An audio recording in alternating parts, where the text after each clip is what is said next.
오늘 말씀의 제목은 사랑과 정의를 굳게 붙잡고입니다. 우리가 이번 주에 계속해서 하나님의 품성의 두 가지 속성을 배우고 있습니다. 그것은 사랑과 자비 혹은 사랑과 정의, 공의 이렇게 얘기할 수 있죠. 사랑과 공의. 근데 오늘은 사랑과 정의라고 표현했습니다. 같은 맥락인데 아마 이 제목은 아마 성경 말씀 구절에서 왔을 가능성이 큽니다. 이제 오늘 우리가 함께 살펴보면서 이 부분을 좀 더 구체적으로 볼 텐데요. 자, 여기 보시면 사랑과 정의를 굳게 붙잡고라고 되어 있습니다. 굳게 붙잡고. 굳게 붙잡으라고 말하는데 그렇다면 뭔가를 붙잡으려면 눈에 보여야 되지 않겠습니까? 눈에 보여야 뭔가 내 손을 뻗어서 그것을 굳게 붙잡겠죠. 이게 굳게 붙잡는다는 말이 너무나 구체적인 행동을 말하는데 문제는 사랑과 정의라고 하는 것은 구체적인 게 아니라 굉장히 추상적인 개념이고 아주 크고 방대한 개념입니다. 그런데 굳게 붙잡으라고 하니 이걸 어떻게 우리가 조금 더 자세하고 구체적으로 실현시킬 수 있을까요? 사랑과 정의가 우리 눈에 막 둥둥 떠다니는 것도 아니고 이게 어딘가에 보이거나 좀 더 구체적으로 표현되어야 굳게 붙잡거나 말거나 할 거 아니겠습니까? 그래서 이번 교과를 통해서 이 사랑과 정의를 굳게 붙잡으라고 한 그 의미가 무엇인지를 우리가 깨닫는 시간으로 삼으면 되겠습니다. 먼저 교훈의 말씀을 보시겠습니다. 하나님의 사랑과 자비는 완전하며 어떤 합리적 기대도 훌쩍 뛰어넘어 원수마저도 사랑하지만 정의를 무시하거나 어기지 않으며 사랑과 공의를 함께 가져온다. 여기 보니까 하나님의 사랑은 어떻다요? 완전하다. 자, 완전하다는 것이 무엇인지를 또 알아야 될 것 같고요. 그 다음 뭐라고 말하고 있냐면 어떤 합리적 기대를 훌쩍 뛰어넘는다라는 거죠. 비합리적이란 뜻이겠죠. 조금은 일반적이지 않는, 합리적이지 않은 하나님의 사랑을 얘기하는데 그것은 어떤 의미인가? 바로 이겁니다. 원수마저도 사랑한다는 거예요. 하나님을 미워하고 하나님을 대적하는 사람조차도 하나님은 그들을 사랑하신다는 거죠. 일반적인 인간 사회에서 이루어질 수는 없는 사랑인 것 같습니다. 그러면서도 그런 엄청난 사랑을 베풀면서도 정의를 무시하거나 어기지 않으며 사랑과 공의를 함께 가져온다. 이렇게 얘기하고 있습니다. 이것은 뭔가 지금도 이 교훈의 말씀에서도 뭔가를 지금 말하고 있는 것 같은데 이것이 주어가 빠진 느낌입니다. 주어가 뭘까요? 여기서 도대체 완전한 하나님의 사랑, 합리적인 것을 훌쩍 뛰어넘어서 원수마저도 사랑하는 사랑은 과연 어떤 사랑을 말하는 것일까요? 그러면서도 정의를 무시하거나 어기지 않는 사랑, 과연 무엇일까요? 사랑과 공의를 함께 가져오는 것, 그것이 과연 무엇이냐 이 말이죠. 우리는 사실 지난 시간에 이 사실을 배웠습니다. 무엇이라고 배웠습니까? 자, 여러분, 이 교훈의 말씀에서 우리는 하나님의 사랑의 속성을 완벽하게 구현해낸 한 가지가 떠올라야 됩니다. 그것은 무엇인가요? 이 교훈의 말씀을 한 단어로 압축한다면 무엇으로 말할 수 있을까요? 그것은 바로 십자가라고 볼 수 있는 것입니다. 십자가. 왜냐하면 십자가는 사랑과 공의가 만나는 장소라고 했잖아요. 하나님의 그 무한하신 사랑, 원수마저도 사랑하고 용서하는 그 엄청난 사랑이 쏟아진 장소가 십자가 아닙니까? 죄인들을 위하여 인류의 모든 죄들을 다 감당하시고 십자가에서 대신 피를 흘리신 예수님의 사랑은 그야말로 어머니의 사랑보다도 더 큰 사랑이고 정말 무한하신 하나님의 사랑을 그대로 표현한 것이라고 볼 수 있죠. 그런데 그럼에도 불구하고 십자가는 또한 정의를 무시하거나 어기지 않았잖아요. 죄를 범했으면 심판을 받아야 되죠. 그래서 아버지 하나님께서 직접 아들 하나님을 십자가에서 죽이시는 집행 심판을 할 수밖에 없었던 그 일은 하나님은 공의로우신 분이시기 때문에 법대로 처치하시는 분이기 때문에 아들 예수에게 인류의 모든 죄가 전가되었을 때에는 그 죄를 하나님은 결코 간과하거나 외면하지 않고 그 죄를 철저하게 하나님의 공의대로 심판하실 수밖에 없었습니다. 그래서 아들 예수가 거기서 죽어야만 했습니다. 휘장이 그냥 휘장이 위에서 아래로 찢어졌잖아요. 위에서 찢어졌다는 말은 무엇입니까? 그 십자가의 저주가 하늘에서부터 직접 내려진, 그래서 아버지 하나님이 아들 하나님에게 심판을 가하는, 정말 온 우주가 놀랄 수밖에 없는 일들이 벌어진 것입니다. 그것이 십자가의 사건입니다. 사랑과 공의를 함께 가져온, 함께 하나님이 되찾은 날입니다. 사단이 사랑과 공의를 갈라놓았고 찢어놓았고, 그래서 사랑을 왜곡시키고 공의를 무너뜨렸던 그 사단의 그 악한 행적을 그날 다 십자가를 통해서 완벽하게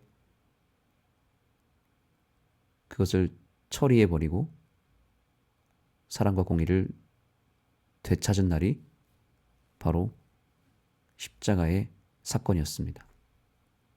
그래서 그 사랑은 완전한 사랑이고 합리적 기대를 훌쩍 뛰어넘는 원수마저도 사랑하는 사랑이었던 것입니다. 자, 그래서 오늘 교과의 메시지는 이렇게 결론을 내립니다. 성경은 내 하나님 여호와는 하나님이시요 신실하신 하나님이시니라. 그를 사랑하고 그의 계명을 지키는 자에게는 천대까지 그의 언약을 이행하시며 인애를 베푸시는 분이라고 일관되게 가르친다. 선하심과 그분의 선하심과 사랑은 십자가에서 예수님에 의해 잘 나타났다. 아멘. 자, 이 부분에 여러분이 줄을 치셨으면 좋겠습니다. 자, 여기에 하나님의 공의와 그분의 사랑에 대해서 자세하게 분명하게 설명하고 있습니다.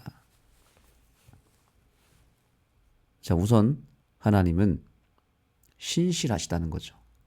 공의로운 분이시고 정의로운 분이시기 때문에 조금도 오차가 없고 흔들림이 없는 거예요. 어제 말씀드렸죠? 하나님은 법대로 사랑하신다고요. 법대로 심판하시고 그 법을 벗어나시지 않습니다.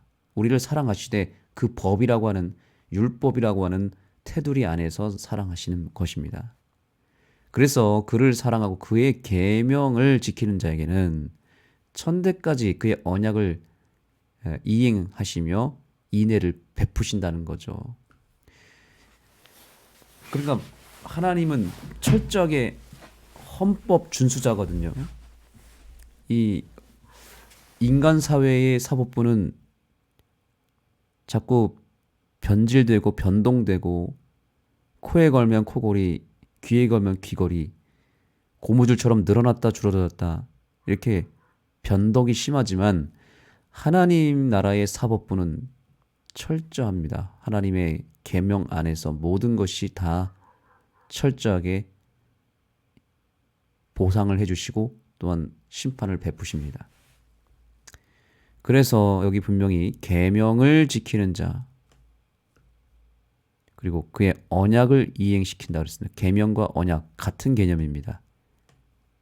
계명이라고 하는 말은 다른 말로 하면 계약이라고 말할 수 있습니다. 계약, 약속이란 뜻이죠. 약속. 언약, 이것도 약속이죠. 이 약속이 어디에 기록되어 있습니까? 성경에 기록되어 있습니다.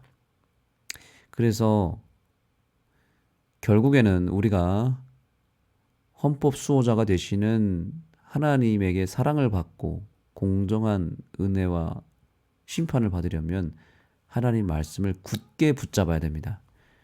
자, 오늘 사랑과 정의를 굳게 붙잡으라고 했을 때 우리는 좀 더 구체적인 이야기를 해야 됩니다. 자, 좀 전에 1차적인 의미를 제가 뭐라고 말씀드렸습니까?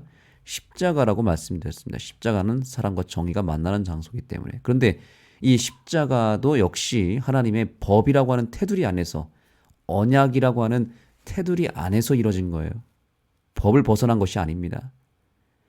그래서 이 십자가는 하나님의 법을 완벽하게, 완전하게 세운 장소이기도 하고 하나님의 사랑도 완벽하게 세운 장소입니다. 그리고 그 법은 구체적으로 어디에 쓰여졌습니까? 성경이라고 하는 책에 쓰여지지 않았습니까? 계명, 언약, 이 모든 내용이 성경에 쓰여졌잖아요. 그래서 성경 안에는, 하나님 말씀 속에는 하나님의 사랑과 공의가 분명하게 조화를 이루고 하나의 쌍을 이루어서 우리에게 제시하고 있죠. 그래서 우리는 하나님의 말씀을 굳게 붙잡아서 그 법이라고 하는 테두리 안에서 하나님께 주장해야 됩니다. 생각나는 말씀, 내가 오늘 읽은 말씀을 우리의 기도 속에 포함시켜야 되죠. 그리고 그 기도가 하나님에게 전달될 때 하나님은 법대로 하시는 분인데 기도하는 우리가 법대로 기도하고 법대로 주장하면 하나님은 거기서 한치의 오차 없이 그 법대로 우리에게 복을 베풀어 주시는 분입니다. 그러니까 이 성경이라고 하는 것은 보험으로 치면 약관입니다. 약관, 계약서입니다. 계약서 플러스 우리가 어떤 보장을 받을 수 있는지에 대한 자세한 설명서가 바로 성경이잖아요. 계약에 의한 설명서. 성경도 계명으로 표현된 이 모든 것들이 아까 계약이라 그랬잖아요. 언약. 약속에 대한 명확한 내용들이 성경에 기록된 거잖아요. 그러니까 우리는 그 약속을 믿고 그 약속을 붙잡고 그 언약대로 복을 달라고 간구하면 하나님은 너무나 편한 것이에요. 왜냐하면 나의 자녀들이 법을 가지고 이야기를 하니까 너무나 좋은 것입니다. 딴소리를 안 하는 거니까. 그 법이라고 하는 테두리 안에서 하나님의 약속을 주장하는 것은 하나님이 얼마든지 반기시는 일입니다. 너무나 그것은 하나님의 뜻에 부합되는 일이죠. 근데 문제는 그 법을 전혀 모르는 상태에서 법을 무시한 채 자꾸 법을 벗어난 상태로 벗어난 이야기를 하면 하나님이 힘든 것입니다. 지금 이 교과에서 언급하고 있는 이 말씀의 요지는 무엇입니까? 계속 반복하지 않습니까? 하나님은 신실하신 하나님이라. 어디에 신실하십니까? 하나님의 법에 신실한 분이십니다. 그래서 그를 사랑하고 그의 계명을 지키는 자에게는 천대까지 은혜를 베풀고 그의 언약을 이행하며 인애를 베푸신다는 것입니다. 그것이 확실하다는 것을 십자가를 통해서 증명한 것입니다. 십자가에 가장 잘 나타났다.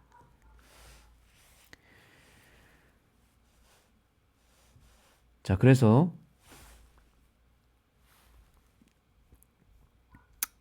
이렇게 더 구체적으로 이야기합니다. 하나님은 신뢰할 수 있는 분이시며, 아멘. 또한 그 자녀들에게 좋은 것만 선물로 주신다. 아멘. 사실 그분은 자신을 대적하는 사람들에게조차 좋은 것을 주신다. 아멘. 이유가 무엇입니까? 왜 하나님은 이렇게 자신을 대적하는 사람들조차도 좋은 것을 주시고 그분의 자녀들에게 좋은 것만 주실까요? 하나님이 그렇게 약속하셨기 때문입니다.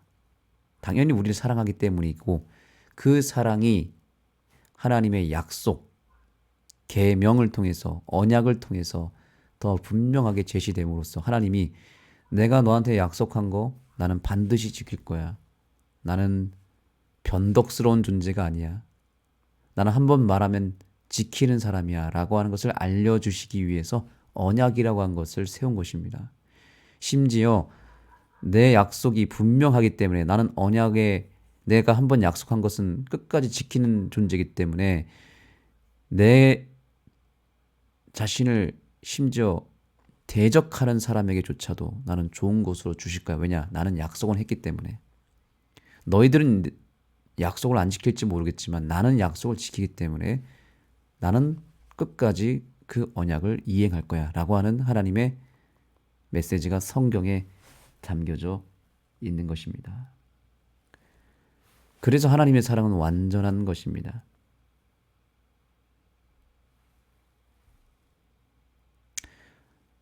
그러므로 오늘 우리는 비록 하나님을 때때로 떠나고 하나님께 시선을 돌리지 못하고 다른 곳으로 돌렸다 할지라도 다시 하나님의 말씀, 언약을 붙잡아야 됩니다. 그리고 그 언약에 근거하여 하나님께 간구해야 되겠습니다. 하나님의 사랑은 나를 사랑하는 사람만 사랑하는 사랑이 아닙니다. 그것은 온전한 사랑이 아니라고 말합니다. 하나님은 자신을 미워하는 사람, 심지어 자신을 대적하는 사람까지도 사랑하신다. 그분의 사랑은 완전하고 따라서 완벽하다. 아멘. 사람을 사랑하시되 죄인을 끝까지 사랑하시고 그분을 대적하는 존재까지도 품으시는 하나님을 기억할 때 오늘 우리가 하나님의 말씀을 굳게 붙잡고 그 말씀 속에 기록된 십자가의 언약을 끝까지 붙잡은다면 우리는 하나님께 복을 안 받을래야 안 받을 수가 없는 것입니다. 십자가는 우리에게 이것을 보여준 것입니다. 하나님은 끝까지 약속을 지키시는 분이고 심지어 그 십자가를 통해서 하나님은 이 땅의 죄인들, 즉 하나님의 원수들까지도 끝까지 사랑하시겠다라고 하는 약속을 십자가를 통해서 보여주셨습니다.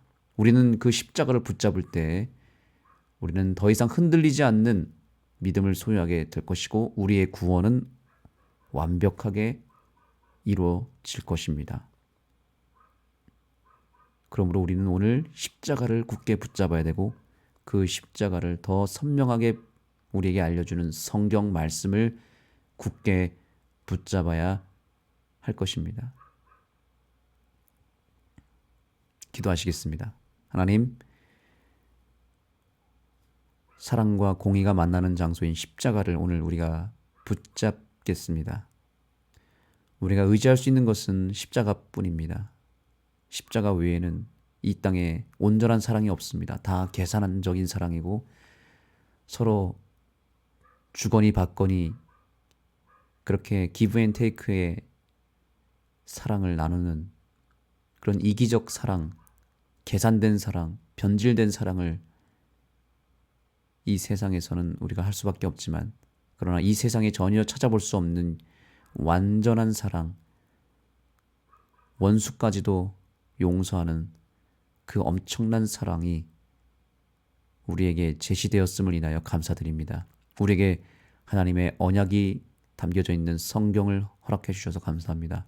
그 언약책을 절대로 우리가 간과하거나 소홀히 여기지 아니하고 붙잡게 하여 주옵소서. 무엇보다 그 말씀에서 2000년 전에 온 인류를 단번에 구원하신 십자가를 굳게 붙잡을 수 있는 주의 백성 되게 해주셔서 오늘도 우리가 흔들리지 아니하는 굳게 서는 믿음, 그 놀라운 믿음을 우리에게 허락하여 주시옵소서. 오늘 이제 우리가 기도할 때 그 기도를 주님께서 받아주시고 특별히 하나님의 언약의 말씀을 의지하여 성경에 기록된 말씀을 그 기도에 포함시켜서 법대로 집행해 달라는 우리의 그 믿음의 간구를 주님께서 기뻐 받아주시고 우리에게 법대로 원칙대로 응답하여 주시옵소서. 예수님의 이름으로 간절히 기도드립니다. 아멘. 네, 이제 개인적인 기도 시간에 들어가겠습니다. 먼저 우리가 이 시간에 가장 큰 취지는 늦은 빛 성령을 간구하는 것 아시죠? 제가 항상 구호로 외치지만 그것이 실제적으로 여러분의 기도 가운데 일어나는 것이 더 중요한 것입니다. 오늘 우리가 하나님 말씀을 굳게 붙잡고 또 십자가를 굳게 붙잡는 가운데서 특별히 첫 번째로 간구해야 될 것은 우리에게 늦은 빛 성령을, 나에게 늦은 빛 성령을, 우리 교회에 늦은 빛 성령을 부어달라고 하는 간구를 하시기 바랍니다. 왜 할 수 있을까요? 그것은 성경에 약속되었기 때문이죠. 이미 우리에게 하나님은 법으로 그 약속을 새겨놨기 때문에 늦은 빛 성령을 간구하기만 하면 되는 것입니다. 그래서 오늘 성령의 충만함을 입는 우리 모든 믿음의 식구들이 되기를 소망합니다. 찬양으로 여러분들에게 선물을 드리겠습니다. 찬양의 제목은 굳게 붙잡으라입니다. 안겔로스 찬양 선교단이 부른 굳게 붙잡으라라는 이 찬양을 들으면서 오늘 내가 무엇을 붙잡아야 될지를 다시 한번 명확하게 하는 귀한 시간이 되기를 간절히 소망합니다.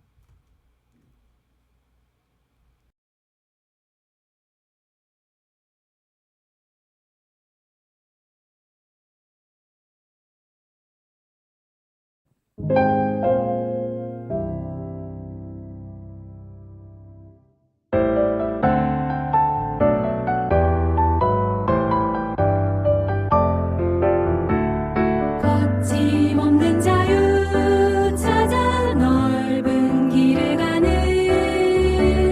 세상 사람 볼 때 나의 마음 흔들리고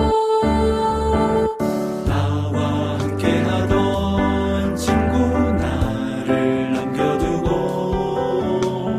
넓은 길을 찾아 떠나 외로워져도 너 굳게 붙잡으라 그 좁은 길 따라가라 주의 말씀이 나를 붙드네 또다시 일어나 걷네 이 좁은 길을 따라서 나 끝까지 걸어가리 오직 예수님 가신 길로 진리의 빛을 따라